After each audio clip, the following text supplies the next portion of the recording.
Welcome to Politics Done Right. I am your host, Egberto Willies. This is a progressive program that will take the mystery out of politics. This is the program that will encourage you to make sure government becomes we the people.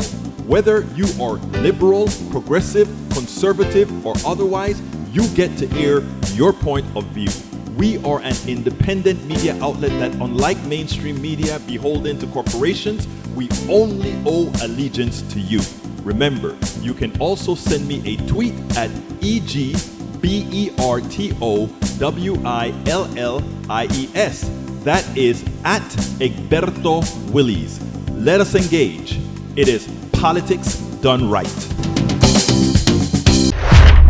The following is the interview that I did with the Texas Grassroots Alliance with Neil Aquino, who is the Houston Democracy Project founder, as well as Alexander Montalvo, who is a progressive community organizer and CEO at the Catalyst Project. I hope you like it. It's about, they interviewed me on the book that I wrote titled Tribulations of an Afro-Latino Caribbean Man. I think out of that interview, you would get more than just what was placed in the book, but some of what I think going forward, things we should be cognizant of. Check it out.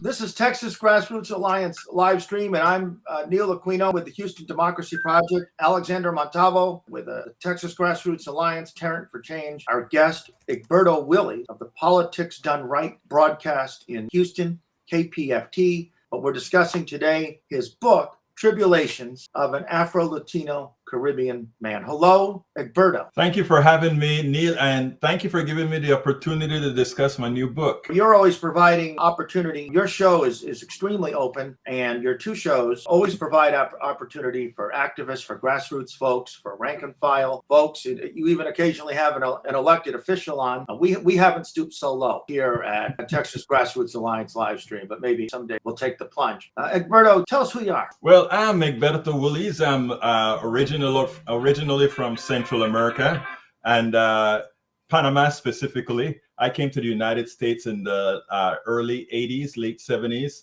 to go to college. I did my stint out here as usual. I did all the things that I needed to do to get my degree. And what I did with that, people always see me with this smile and I'm always positive with everybody, etc. And some have the tendency to believe that what that means is that, well, I'm that special kind of black guy that doesn't have any issues. Sure. Well, I always tell people that no. Disposition have little to do with the tribulation one has to go through based on who they are. And I use the book as an opportunity to point that out for all sides, not just white folks or black folks or everybody in between, but to let folks know there are tribulations that we all go through. And the book is really meant for every single person to see what an individual can go through and how one can supersede that. And so, and you're juggling, so that the title, Tribulations of an Afro-Latino Caribbean Man, there's about 3 identities in that, right? Right. And you're an American citizen, so there's another identity. Citizen. Yeah, you see, I walk out of a car. I'm a black man. That's all anybody sees. If a cop stops me, I'm a black man, Right. So I suffer whatever grievances that pigmentation gives me. But then there are some issues also where I am a Latino. I'm a Spanish-speaking country with Spanish culture, etc. I don't share all the same cultures of my black brothers and sisters in America. And I'm also Caribbean, which also has its own flavor of identity. So I sport them all. And then lastly, I'm an American. And right. I believe in the country and I want to do for the country just like any American wants to do. Right.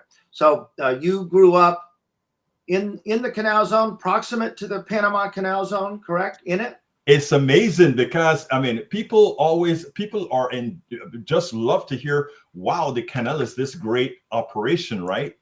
When I was 5 years old, I could walk up a hill and look down and watch the ships go through something called the Culebra Cut, which is the biggest cut between mountains that was done for the Panama Canal, and watch the ships go through.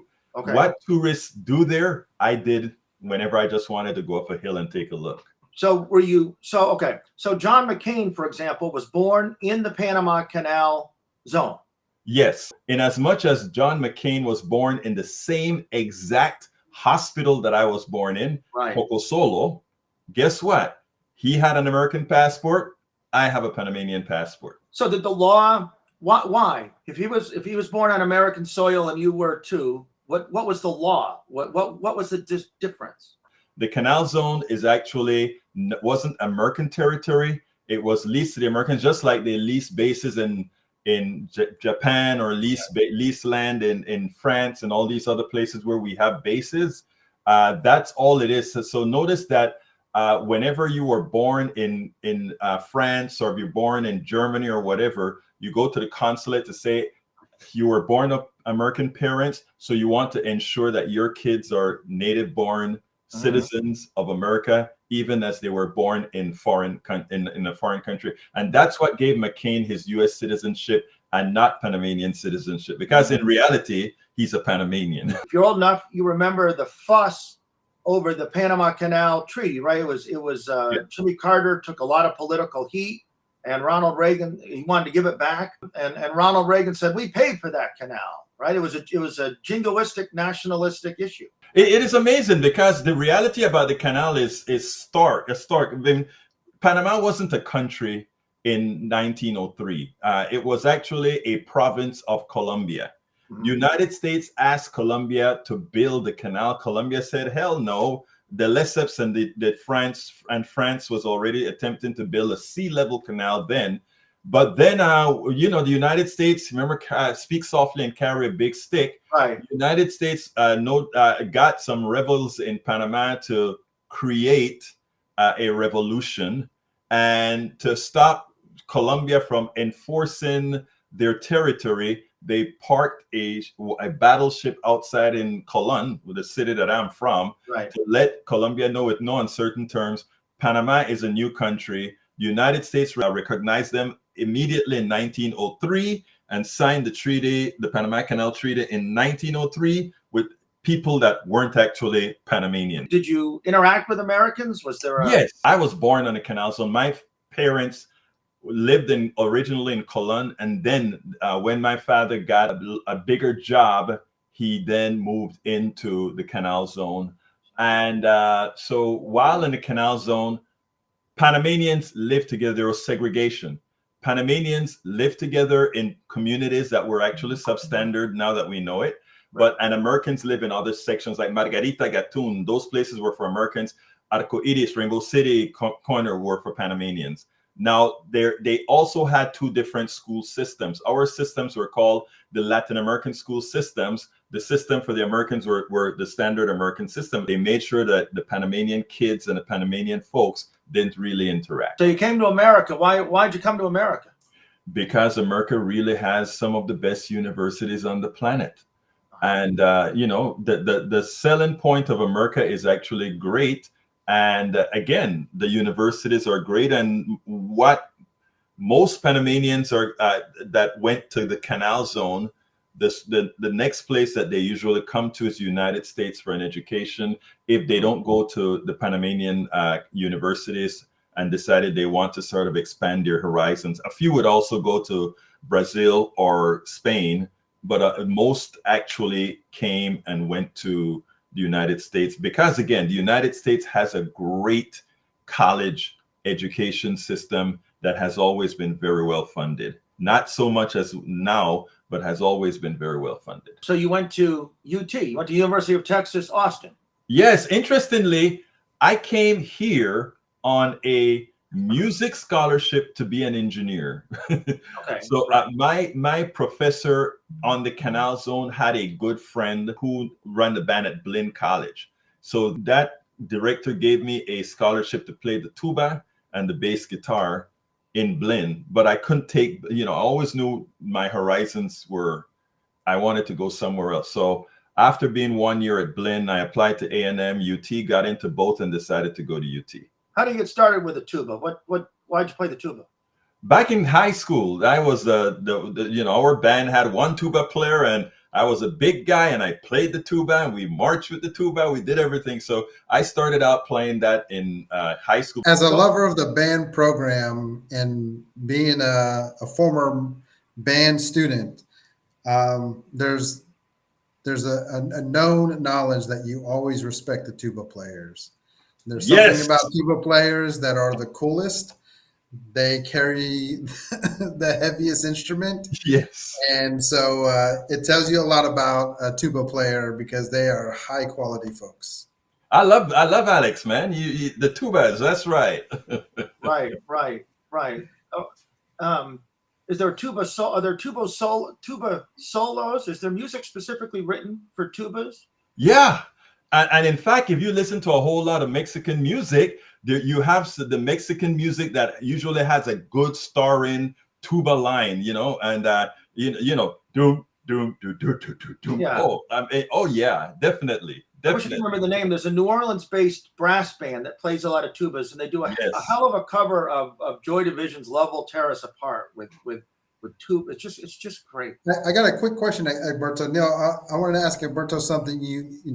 There's this musical connection, right, with the Latino culture.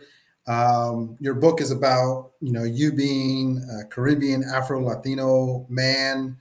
And you talked about how there's, definitely a distinction between you and other Black community members who are born in the mainland of America and not a part of the Latino community. I would love to get your perspective just because of this history, because of the experiences you have.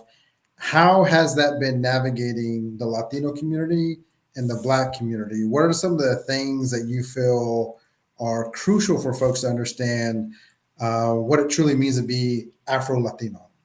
And let me add to that. You wrote of an Afro-Caribbean Latino solidarity. Yes. In your book, right? So let me add a dimension to that identity question that Alex. I think that's great, and that's an important one. I told two stories, one being at Blinn and one being at UTA. So I'm going to try to combine those two stories. When I came to the United States and I went to Blinn College, I'm a young 18-year-old kid. And you know what young 18-year-old kids look? They're looking, oh, I see a whole bunch of girls standing up here. And these were a whole bunch of, Black girls that were in the, they were cheerleading or something like that at Blinn. So I walked up and I started to talk, and in Panama we call it estoy dando mi piropo. I'm giving my little thing to try to get a lady, and they laughed at me, right? Because it was sort of this guy sounds funny and his approach is different and all of that. But interestingly, the white girls,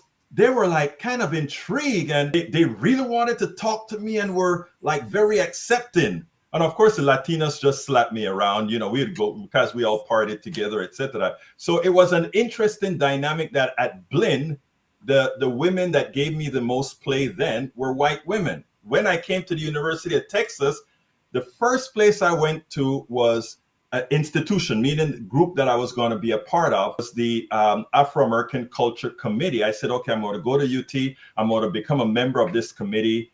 And one of the things that happened then was, it was during the Martin Luther King times. And after we all started talking, I said, hey, but I'm kind of a Malcolm X guy. I believe in not asking for your liberty, but taking your liberty, right? Taking your freedom. It didn't go over too well in that room that I said something that they took as a slight on Martin Luther King, which it wasn't. It was just saying a different tactics.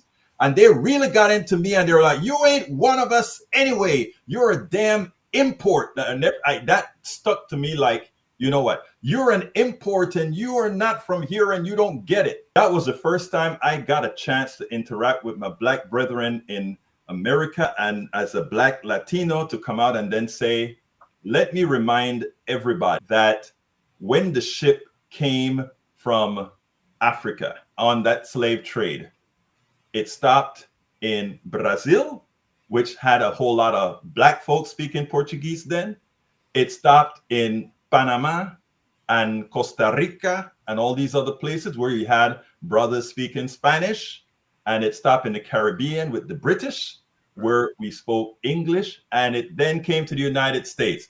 Remember, they all picked us up from the same place. So while we speak a different language, we all share the same history of colonialism, of slavery, of being abused, no matter what part of the world we're from. That sort of brought me into the black fold. I mean, but it also there were also issues then with American Latinos, because again, American Latinos didn't quite have that history. They're just now really learning about, well, I'm talking about in Texas now, about the Dominicanos and the Cubans and all that stuff. So the dynamic that one has to travel living in these, not only pigmentation cases, I don't like the word race because race is a stupid thing, but whatever. When you're living in this space, there is race that I don't like, but there's also ethnicity and culture, and they're by no means the same thing. And these are things that one has to navigate. And I've given the story about a Panamanian that I grew up with, not ever thinking that this guy had white skin. He came here and I was the only person he knows, and we were kin folks because we are both Panamanian. And then he discovered his whiteness when a fraternity invited him in.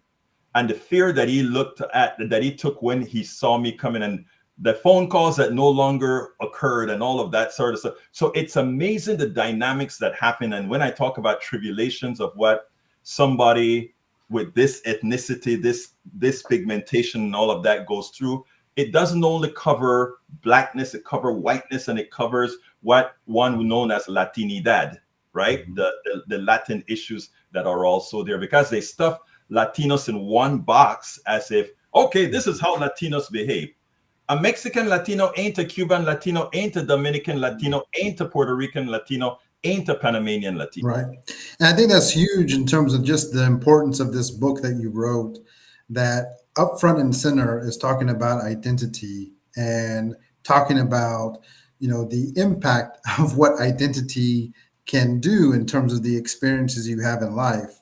And I think for a lot of diverse communities, because of colonialism, because of the structures that we navigate through, identity is something that folks are wrestling with all the time in diverse communities in America and in other parts of the world, right, where colonialism has been so impactful and detrimental. So I think it's so important, this topic that you are bringing up front and center, that we really need to normalize more and more the discovery and also just the conversation around identity, because there are so many unique attributes to what makes each of us who we are.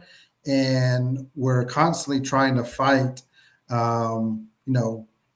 this desire for acceptance, right? I mean, we want to be accepted, but we also want to be able to understand who we uniquely are. And how our history and our paths have crossed. So thanks so much for sharing those stories, Egberto, and just for this book in general, because a lot of times we hide from identity, or we feel shame in our identity, or we feel like we need to model certain things we see in order to validate our identity. And it's really important that we just continue to have a space for each other where we can have these conversations. And with grassroots organizers, we see this on the front lines all the time, talking in different communities. There's some assumptions you can make being on one part of town or another part of town, or being with one community culture or another. But really, when you get to know people, when you get to work with people, it really is about understanding the unique identity that we carry with ourselves and how we can help uplift each other in this work. So just appreciate that. Neil, I'm going to hand that off to you because I know you got some great additional questions, but thanks for that story and just for this work as a whole, Egberto. So you tell a story, you're walking down and some guys in a pickup call you the N-word, and but you felt you were certain it was directed at you, and you were with some other Latino folks, right? But Yeah. they were different pigment, Right. So what'd you think though?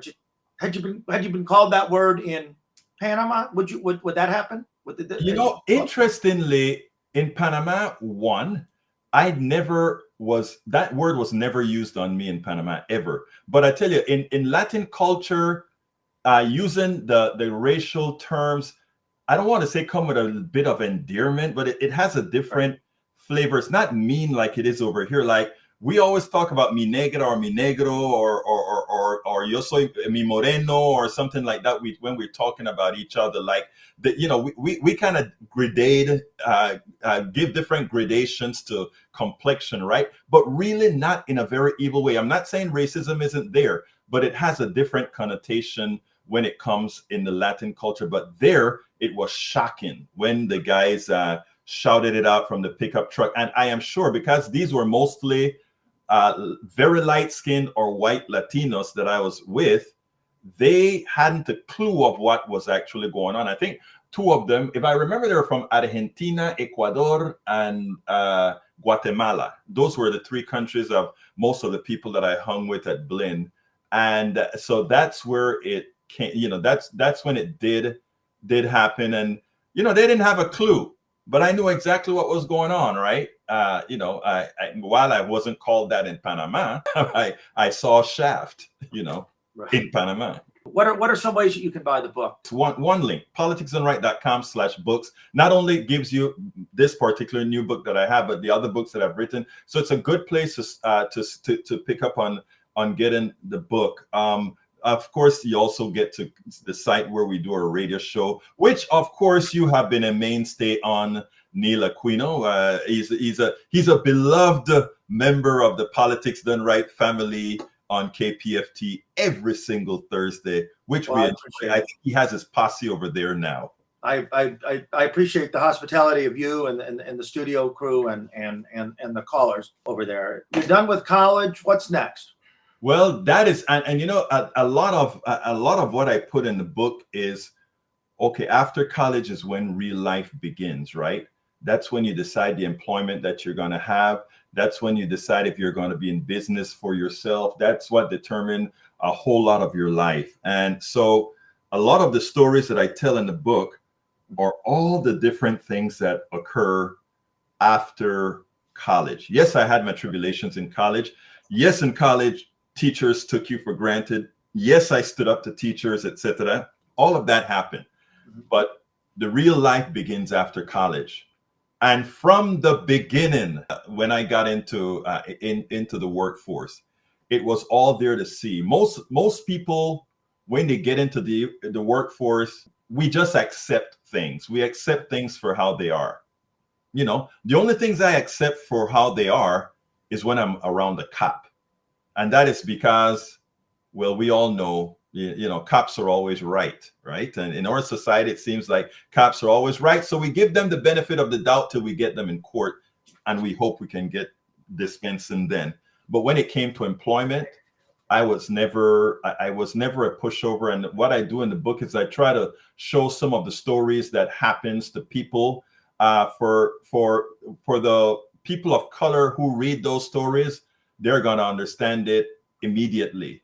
For my white brothers and sisters who read the story, some of that stories, they're going to say, God, I saw that, but it didn't even ring a bell. And I think that's in your last chapter. You wrote this book for two separate audiences, right? You just delineated that. Yes. Right. So what are you dig a little deeper into that? What are you hoping that the disparate audiences will get? And then are there things in the book that you hope both audiences will equally conceive? Yeah, well, you notice I said two audiences, really, a people of color audience and a white people audience. And let me tackle the people of color. Like I said, they're going to read the book. And for the ones that are not, that haven't bought into the fallacies of America, that's a great melting pot already, they will get it. Now, for my white brothers and sisters, this is the kind of stuff that I want to reach at.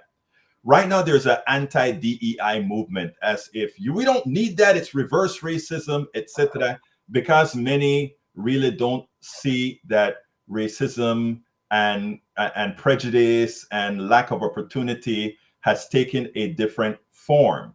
And what I've shown, I think, in the book with all the things that have happened with me, in business, employment, and just existence. A lot of things that people won't see on the outside, they'll see, oh, I can see why that is needed. Let me give a perfect example. When I'm not going to give the NASA example right away, but let's just talk about me being in business. When I decided to go in business, I had a successful business. I just didn't have cash or capital. I went to the bank with a friend of mine. Both of us were going to apply for a small business loan. He got into the bank. And by the way, he's a good friend, but he was a coke addict. Okay. This is a white guy. And he went into the bank and they made him fill out paperwork, etc. It was easy for him to get the small business loan. I went into the bank. The guy said, "You had any collateral?" No. He said, "Don't even bother filling out the application." So right then and there, I formed my company on credit card debt, 18, 20, 25% interest rate. He formed his company on 6% interest rate. Somebody can say, well, you got the loan, he didn't, no big deal. But he got a privilege that I didn't. He could build his business on 6%. I built mine on 18 to 25% credit card debt, right?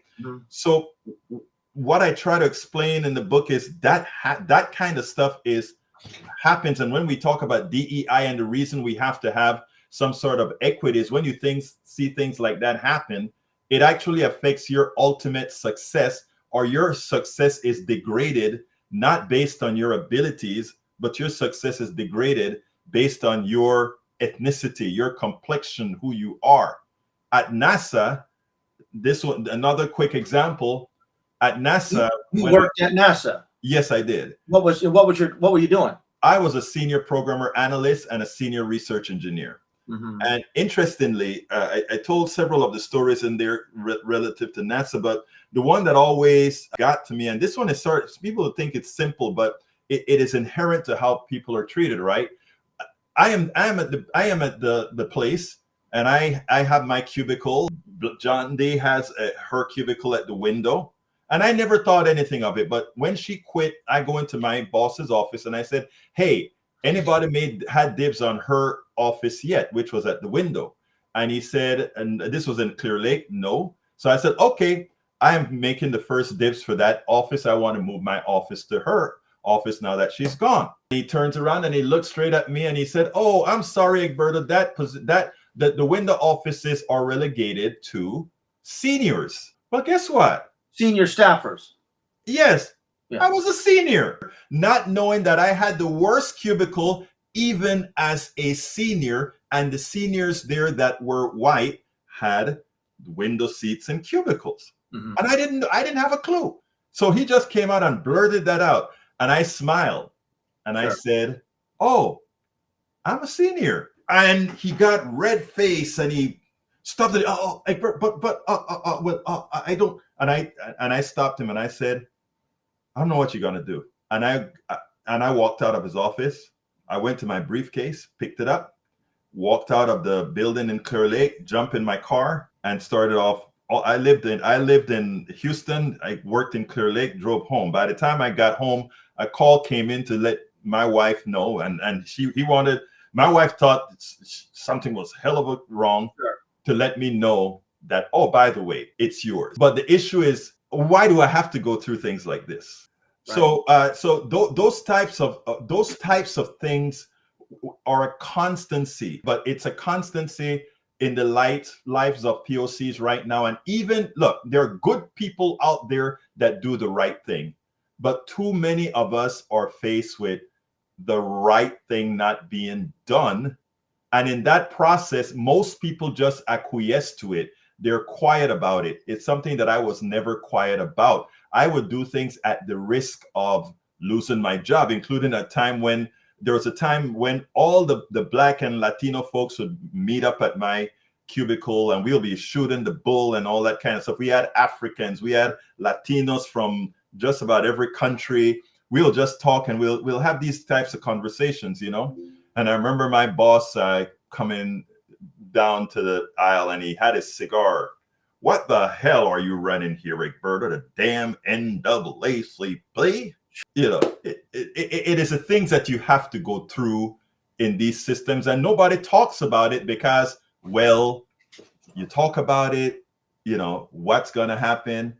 I was one of those crazies that I think I was too crazy for the 5 years I worked in corporate America. I think I was a bit too crazy to get fired because they didn't know what it meant. They really didn't know what it meant. Yeah. And I think it's important for folks to not only hear that kind of experience, Egberto, that this is a reality for so many people of color, but that white supremacy exists everywhere that we go. This myth, the destructive myth of white supremacy exists. And you're in a place, that's NASA, right? That people would think they're here to do the greatest things together. The best minds, the best ideas are going to win here. And yet we see the destructive myth of white supremacy. And I think it's important for folks to know, for grassroots organizers, this destructive myth also exists. And so when people are doing grassroots organizing, especially within a progressive, with a progressive perspective or the progressive outcome that's being desired, which, the best way to, I think for myself, this is the way I define progressive, is we want systemic change. There is systemic change that's needed in order for us to have the changes for community members, that can be over a spectrum of issues. But that when we're fighting for these things and when we're organizing for things, that destructive myth of white supremacy even exists there. It even exists in progressive spaces. So that just like the workers of NASA, who are people of color, who, you saw will just kind of, stay silent about it, modify their behavior or make some adjustments. We see that happening in grassroots organizing as well.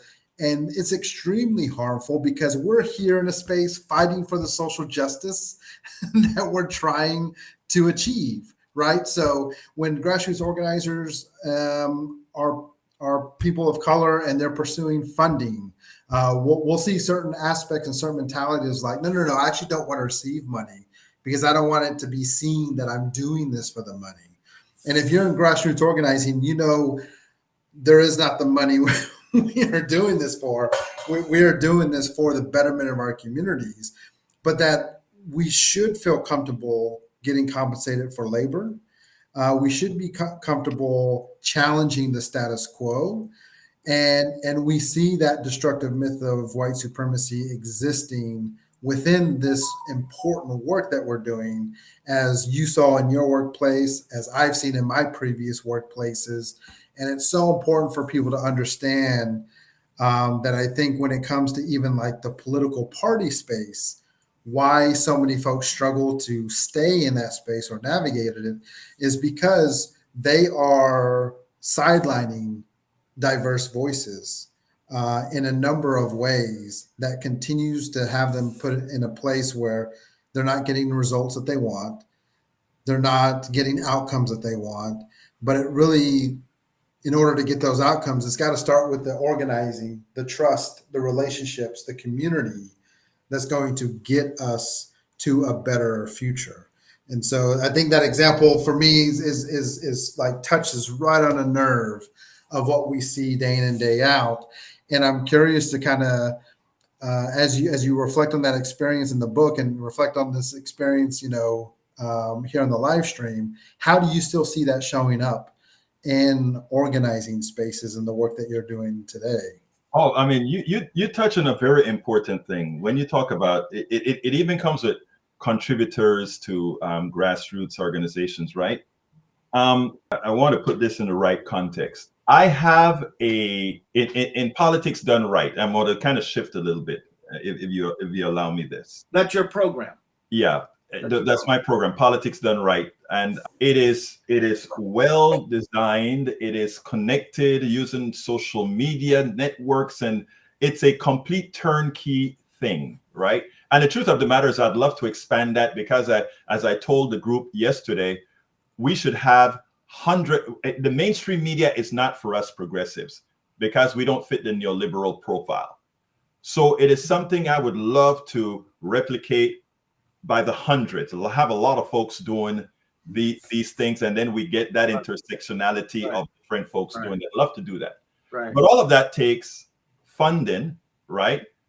And I find it interesting that people that don't have that entire picture, and by the way, when I talk about having the picture, I'm not only talking about having the picture of what I'd like to do, but having the picture of what I am doing. So it's actually effected already. The procedures is there, the interactions are already there. I have a small group of people that believe in what we're doing and do some support, but it doesn't near cover everything. If and based on what I know, people always talk about progressives being the way progressives are. We believe in inclusiveness and that sort of a thing. Sure. You would not imagine what percentage of my supporters are actually on the conservative domain as opposed to the progressive domain. And I see so many progressives out there, and I don't want to disparage this, but I want to say it in a form that says that, they do here and there stuff and they get easily funded, right? But somebody like my complete turnkey system fight like hell to first get respected and second, trusted that they feel you deserve to have this. I hate to put it that way, but again, like I said, I keep the smile on. I don't lose the hope, but I do understand that much of the tribulations that I have, even in the activist world, isn't a conservative thing. It's a ethnicity thing. Mm-hmm. It's a POC thing, that if somebody had this type of operation, nobody would think twice in saying, wow, this is something we can build on.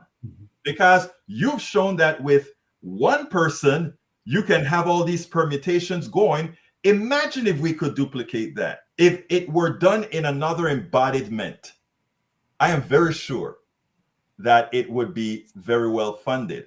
But again, Tribulations of an Afro-Latino Caribbean Man, and the most important part, racism didn't stop my smile, hope, or journey forward. I'll continue the activism. I'll continue pushing the message. I'll continue making sure that we lift people up. We have great people like Neil Aquino and yourself doing the work and understanding the concepts and trying to push the concepts.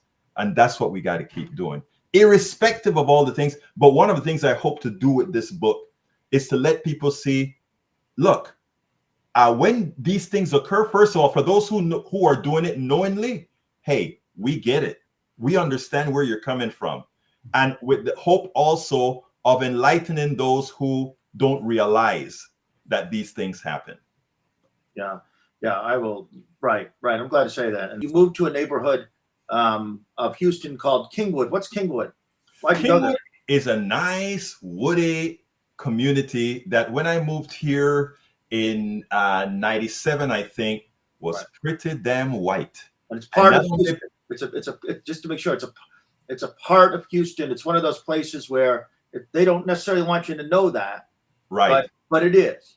It is a part of Houston, and they raised hell when Houston annexed them because they wanted to profit from the oil business that is centered in Houston, but they didn't want to be associated with those people. They're a bit too different. They're a bit too, well, you know what? Right. So they raised hell as they were annexed. But remember, there ain't no Kingwood without Houston. Right. There aren't these high salaries of these folks who live in Kingwood if there was no history. You see, those are the things that people don't think about, that activists like yourself make people realize. But anyway, so I came to Kingwood, and yes, it was at that time, I mean, it is still a very white community. It's not as much right now. I mean, it's not, it still is, but there are a lot of people of different ethnicities that are moving in, that have moved in since then. But one of the reasons that I moved here is not only that it was beautiful with the trees. I love the trees. You know, it was kind of green in the summer, like it is in Panama. Not as green, but kind of green. Right. And also the school system was very good. So I wanted my daughter here for that purpose. There was extensive flooding in Kingwood, wasn't there, for Harvey? Yes, and interestingly, in as much as Kingwood didn't want to be a part of Houston, Sylvester Turner, one of the first places he came was to Kingwood to make them whole. Do you think, you may not know, but do you think other neighborhoods in the city got an equal treatment? No, absolutely not. Just the audience, Sylvester Turner, Black Democrat, mayor of Houston at the time. That is where people have to understand ethnic dynamics in cities, and it's complex. It is like, people always talk about integrating the police force, right? They always talk about getting more Black officers on. Do you think I fear a white officer more than I fear a Black officer? Do you think I fear a white officer more than I fear a Latino officer? I fear a Latino and Black officer much worse than I fear a white officer. How come? How comes? Because it's the system. The system, the system tells you that that Black officer and that Latino officer feels more accepted if they can show that they have really given it to those who look like them, because they are now a part of the family. It's a dynamic very few understand. But I've seen, if you have any doubt about that, remember what happened, I think, in Tennessee. The kid that got beat the crap out of in Memphis. Yeah, that's all you have to see as an example. Or if you take a look at every time you see white cops beating up Black bodies or POC bodies, see how many of them actually say, back off a little bit, back off a little bit. Never happens. So we have to understand the dynamics of power, and that is what few understand. Chapter 19 of your book, the intersectionality of police, justice, and people of color, right? So this is something you've consistently talked about, and you have talked about encounters that you've had pulled over. Yes. In fact, I spoke about that encounter when this white officer pulled me over, and I'm very respectful to officers, period. I mean, they have the gun and they have the DA generally on their side. So I understand the power dynamics. So I'm always respectful of hold I make sure and let them see my hands. And I spoke to this guy. This guy was smirking because he saw how careful I was. He had no fear of me whatsoever. This was in Houston. This was near the studio, right? This was near KPFT. In the Houston neighborhood, inner loop neighborhood. And I really got stopped just for who I was. And I understood that. And he gave me some ridiculous reason that he was stopping me, but I knew it was really to check me out, and that's fine. So he stopped me to check me out, and I was respectful to him, and he was very, very respectful to me. And for me, it was shocking. So I drove off, and then I drove back in. Maybe a stupid thing to do, but I did. And I said, "Hey, can I get a picture with you?" Because I was so really taken aback that this officer was nice to me. I took a picture with him. I went to the studio. I talked about it. I wrote a blog about it. The guy got a community commendation after the blog came out and went viral. And, the sergeant called me up, wanted, all this kind of stuff, because here it was. I gave this white cop a good kudos for treating me like a human being. When I talked about that at KPFT, liberals wanted to have my ass. That was my next question. Yeah. How'd that go over? Yeah. Go ahead, ask it. And I asked it. You were answering it. Go, keep going. Yeah. They hated me for actually giving a commendation, giving a good works to the cop who then got a commendation. He said they should have, that's their behavior that they should have in the first place. And my liberal friends, I like calling progressive, my progressive friends were right. But like I put in a subsequent blog, I said, look, just maybe if we start commending these guys for doing their job, we will save a few bodies, because they will get to see how it feels to be treated well, when they do well, to get treated well. And when they do badly, to get treated badly. And well, ask this, and Alex, seems like you might have a question. You make a point on the show to treat on KPFT, the 6 o'clock broadcast, Politics Done Right, KPFT 90.1 FM, Houston, Texas, and to treat conservative callers well. You have a continuous stream of conservative callers, so obviously they feel welcome. Right? I want everybody, conservative, liberal, I want everybody to feel welcome, because my thing is, if we're talking to each other, we're not fighting. So my show doesn't care about ethnicity, ideology, race. None of that matters. Everybody, I always say, you're all my friends, right? No kidding. And I don't mean that. For me, that is not. For me, it's real. If anybody who knows me knows I have this Latino thing, I come and I'm giving you this big hug and a big back slap. No matter who you are, get in trouble during the Me Too for a little bit because everybody loved it till I found this one progressive girl that she was in a line of people hugging me and doing things. And when she came about, I went ahead and hugged and she pushed me over and said, I don't do that. And in my mind, I'm like, oh, shoot, my God, what did I do here? Me Too, all that kind of stuff. And, so I stopped doing it. I stopped the hugging way that nosotros somos de Panama, that kind of a thing. And then my friends started saying, what the hell happened to you, Egberto? You're not the same jolly guy anymore. How do you make one person, and that a damn progressive person, one person change who you are? Then I decided, okay, I'll try to just kind of look a little bit more if the person is getting hesitant when we behave the way we behave. So that's about it. Alex, what do you got? Yeah, I think this topic between the interaction with officers and talking about the distinction between, different officers, whether white, black, Latino, and then also just this interaction just continues to highlight for folks the just absolute complexity of navigating the world as a person of color, but also all of the identity and ethnicity and cultural impacts around what develops behavior and what develops our approach and develops our thinking. And we really limit ourselves when we try to get a groupthink approach implemented around any issue or around any interaction, because it's actually through our diverse interaction, our diverse ideas, our diverse backgrounds, and how we're, developed different behaviors or approaches or things like that, help us discover what is the path forward, help us test out and think through different ideas. And I think a lot of times we restrict ourselves when we overly condemn a singular act when someone is navigating this immense amount of complexity that you've been highlighting throughout this conversation, Egberto. I want us to be in a position where everybody is allowed to make mistakes.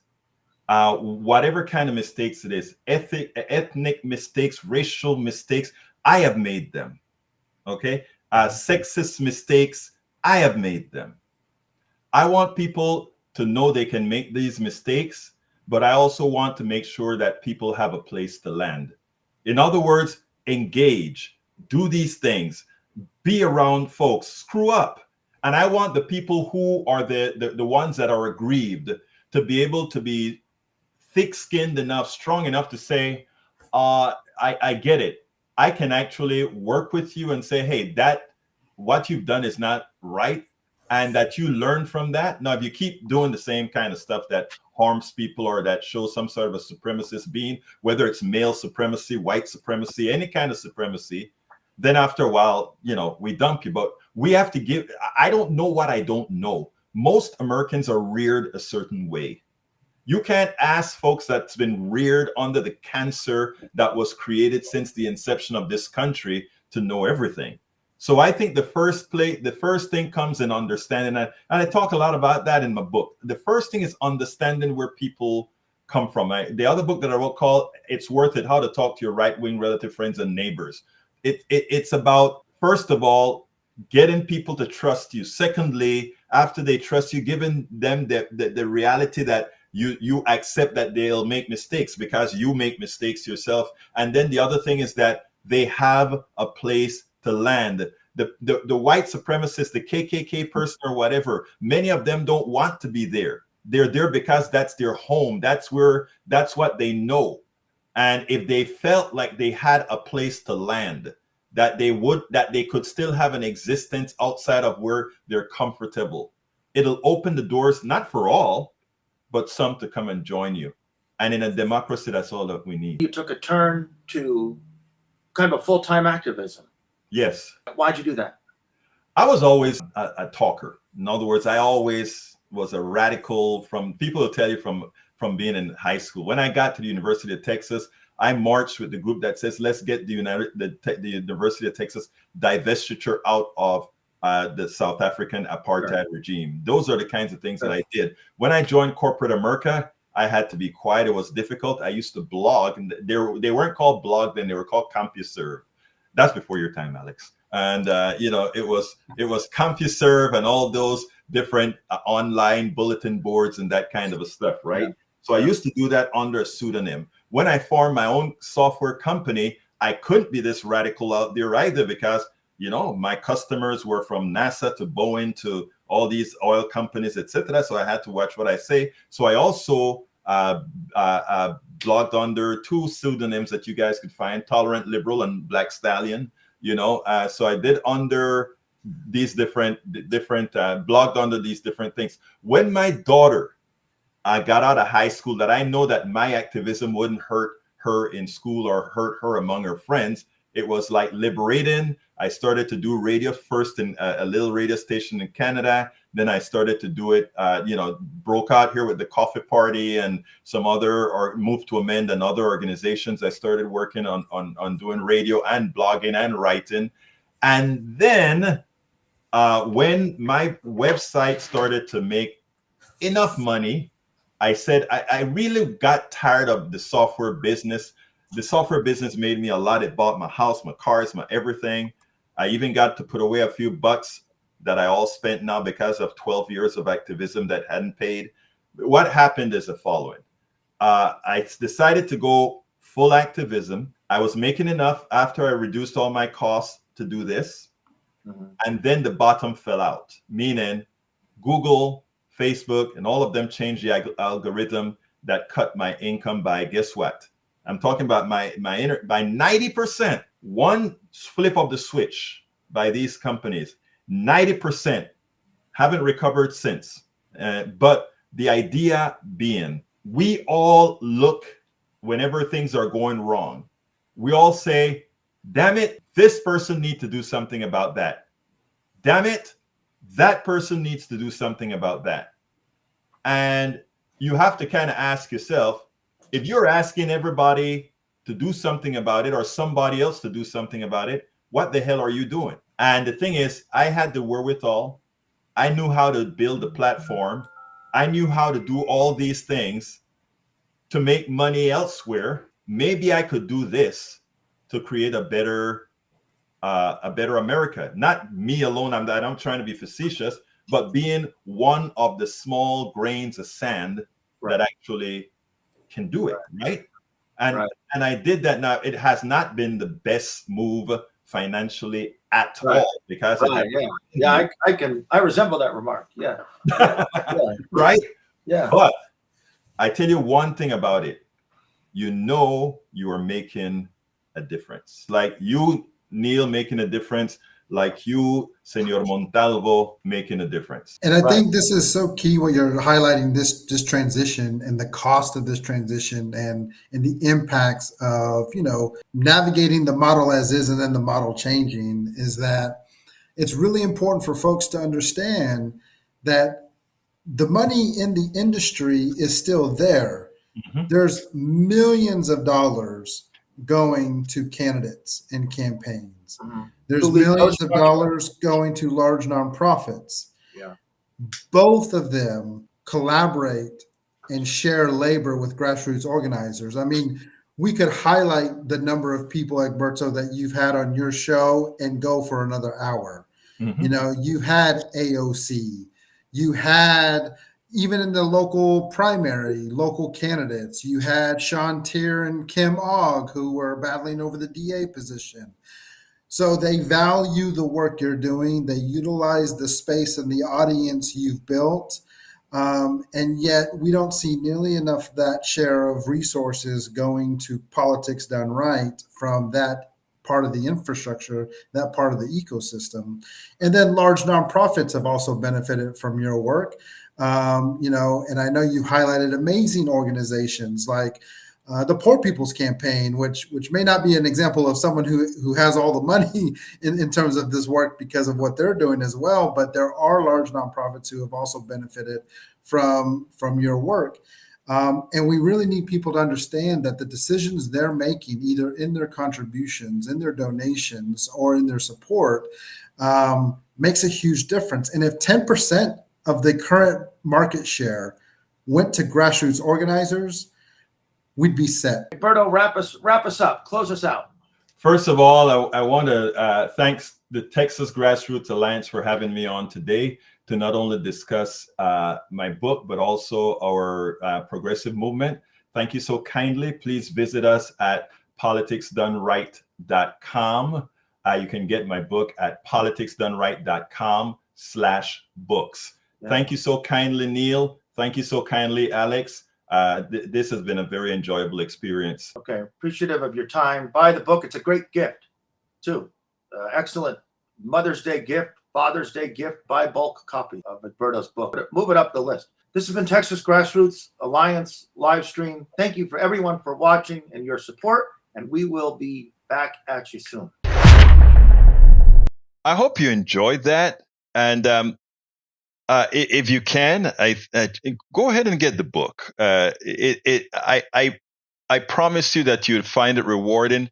Whoever you are, you'd find some of what not I went through solely as myself, but the lived experience of many of us that go ignored very often. And I don't think the ignoring is generally malicious, but just a matter of our rearing, just a matter of what we've been taught to see, what we've been taught to trust.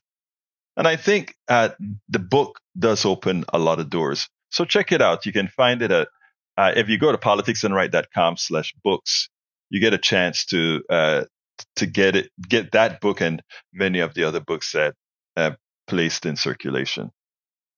Anyhow, you know what? And how we end this baby. I am what? Out. We spend a lot of time deconstructing the news, trying to parse it into a form that everybody can understand. We try to find those little nitpicks where it flies above the fray, etc. If you really like these videos that we do, I want to ask a big favor. Please go ahead. Number 1, subscribe to our channel. And number 2, please join if you can. Thank you so kindly for watching. Keep watching. Please remember to share. We must populate the entire internet with our progressive message, a message that we know is what most Americans say that they want. So help us, please join.